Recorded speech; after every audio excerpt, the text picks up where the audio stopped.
Hi everybody, welcome back. My name is Gord, and today we're going to talk about pruning tomato plants. Now, tomatoes come in two distinct varieties. There are determinate and indeterminate plants. So really important to know what kind of tomato you have, and it's generally on the seed package, or if you get a seedling, it'll say so.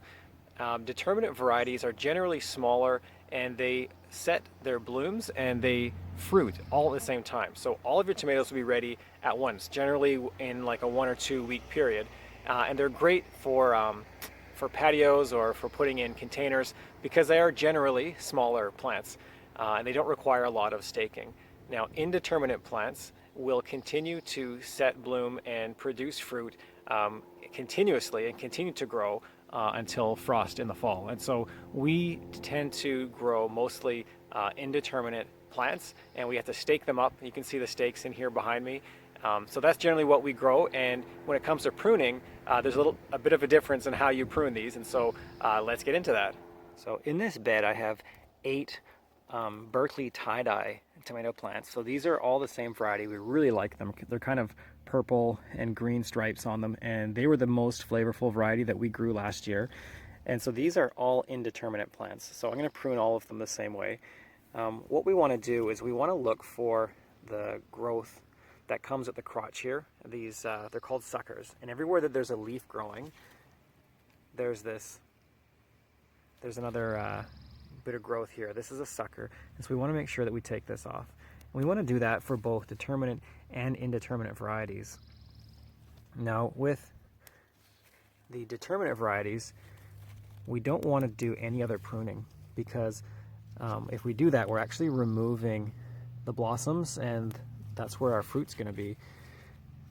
So when a determinate variety blooms on the top of it, that's basically the end of its growth, and from there on it'll just produce fruit. Whereas these indeterminate varieties will continue to grow taller and continue to set bloom and then continue to fruit. Okay, so what I've done is I've just taken off, look at this big one at the bottom. It's kind of like with these indeterminate varieties, if you have any branches that are coming off, you just want to train one main stem, and I'm going to stake this. I'm going to tie it up to our stake here.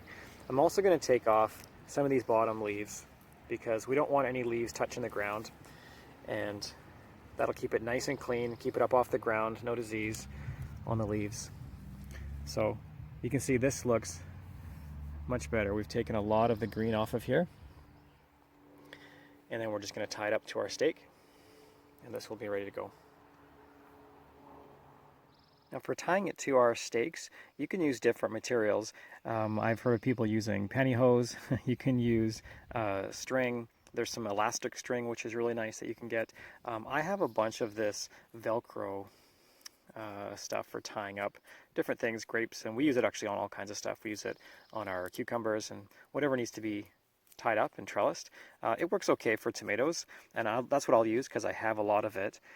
See if I can do this with one hand here. And so you just want to tie this up, kind of sticks on the Velcro. There we go. So that'll work. Now, whatever you're using, if it doesn't have any elasticity to it, you just want to make sure that you come back and you check it throughout the season, because as the stalk of the tomato plant gets bigger, it will start to restrict that. It'll get really tight here. And so even though I use these Velcro pieces, I'll come back and I'll just make sure that I loosen it up, or I put a different one on later in the season. All right, I get into this guy. We're going to snip all the growth off the bottom here. The suckers. It's almost easier to do this with your fingers if they're small.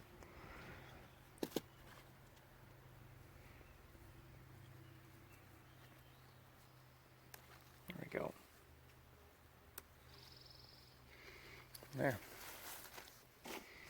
And I'll tie this guy up like that. Now these are kind of getting to be crooked because I waited too long to tie them up, and so they're kind of sprawling across the ground, and that's kind of the natural way that tomatoes grow, is they'll just sprawl on the ground and grow up new growth wherever. We'll tie this guy up and it'll straighten out as it goes. Okay, so we've finished pruning and tying up these tomato plants to their stakes. So this looks a lot cleaner, looks really nice.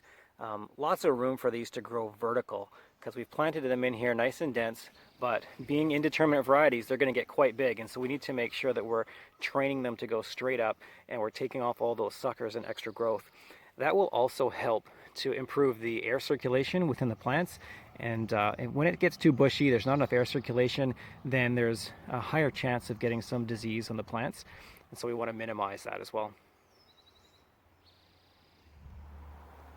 All right, that's it for today's video. Hope you enjoyed and learned something new. If you have any tips that you use for your tomatoes, or if you have any questions, leave them down in the comments below.